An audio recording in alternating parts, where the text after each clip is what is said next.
Cum mica salis, el sabor de las palabras. Ciencia y fe.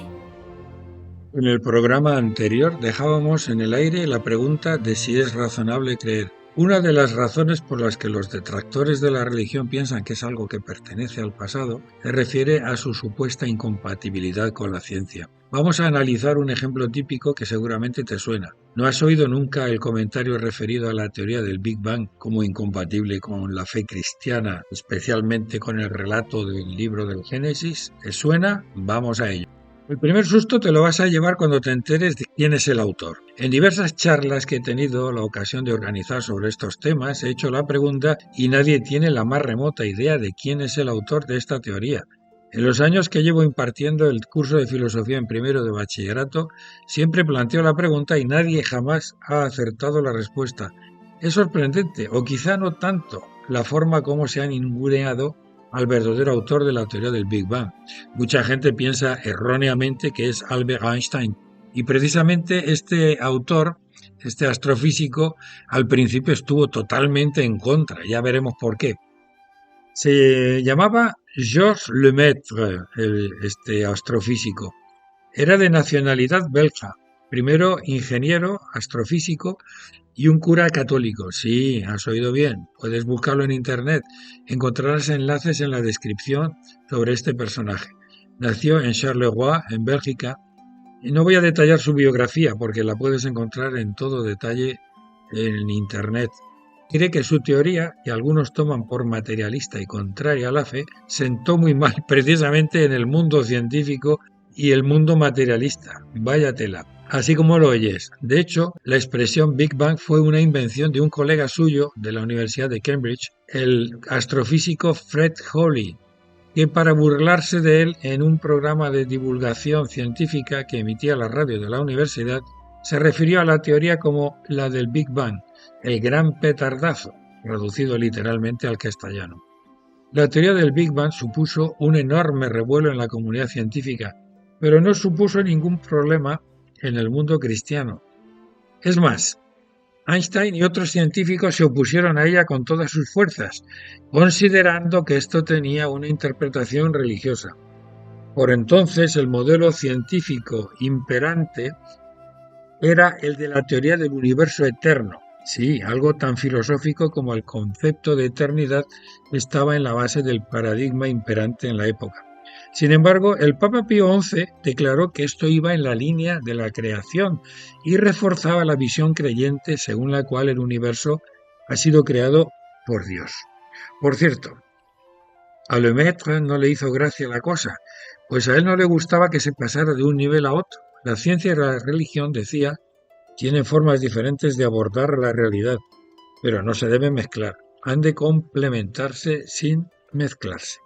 Así que en este caso es fácil comprobar que hay veces malentendidos que van en contra de los hechos. Uno se puede preguntar por qué Lemaitre ha sido tan ninguneado por la historia. ¿No será a causa de su condición de sacerdote católico? La teoría del Big Bang no fue solo obra de Lemaitre. Detrás de ella están los cálculos del matemático ruso Gamov, las ecuaciones de Friedman y posteriormente las observaciones de Hubble. Pero bueno, no vamos a detallar todo esto. Lo que resulta curioso es que quienes más se opusieron a la teoría del Big Bang fue por motivos filosóficos más que científicos. Desde la comunidad científica se resistían a abandonar el modelo del universo eterno, pero la oposición a la teoría del origen del universo fue mucho más sangrienta en la Unión Soviética, donde les costó la vida a varios de sus promotores. Sí, literalmente, varios fueron fusilados por esta razón. Sencillamente porque la idea del origen del universo cuestionaba el materialismo dialéctico y abría la brecha en el inmovilismo filosófico oficial. Si todo tuvo un origen, ¿qué está detrás de ese origen? Tan claro y tan sencillo, la pregunta que siempre la filosofía antigua se hizo. En la misma época, en la Alemania nazi, se trataba despectivamente a esta teoría. No olvidemos que Einstein tuvo que abandonar su país a causa de su origen judío. Para las autoridades nazis, proponer que el universo tenía un principio era cosa de judíos y como tal debía de ser rechazada. Ahora va a resultar que quienes se pensaban que estarían más ofendidos por la teoría del Big Bang no fueron los creyentes, sino los científicos, hasta que las observaciones de Hubble y la verificación del efecto Doppler, así como el descubrimiento de la radiación residual del Big Bang, propuesta por Penzias y Wilson en 1965, acabaron de disipar las dudas. Hoy día, esta es una de las teorías más asentadas en la astrofísica moderna, aunque no sabemos por cuánto tiempo. En el mundo de la astrofísica, las teorías están en continua evolución, porque el universo es demasiado complejo para entenderlo a partir de una sola teoría. Cuán equivocados estaban aquellos que pensaban en el siglo XIX que la física ya había sido entendida en toda su complejidad y que el universo se encontraba ya explicado suficientemente por las leyes de Newton. En nombre de la ciencia, fueron muy científicos. Pero volvamos a nuestro asunto. Mucha gente piensa que la teoría del Big Bang va en contra de la fe. Basta echar un vistazo rápido a la historia, basta explorar un poco la figura de Georges Lemaitre para darnos cuenta de que la relación entre la fe y la ciencia es un asunto mucho más complejo de lo que se puede imaginar a simple vista. La ciencia explora el mundo a través de verificaciones y a través de ellas intenta explicar las causas de todo lo que nos rodea.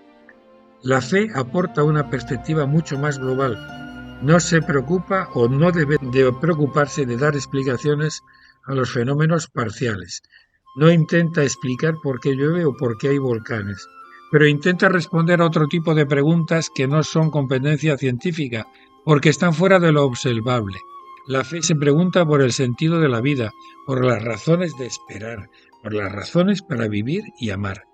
De esto nada puede decirnos la ciencia. Los algoritmos informáticos no tienen sentimientos ni entienden de tales preguntas. La fe, sin embargo, no es demostrable. Se basa en la creencia, como tantas cosas en la vida. Podemos decir que casi todo en la vida está basado en creencias. De eso hablaremos en próximos capítulos. Gracias por tu atención y espero encontrarme contigo en el próximo número. Has escuchado Cum Mica Salis, un podcast de Miguel Gambín, disponible en salesianos.info y en las principales plataformas.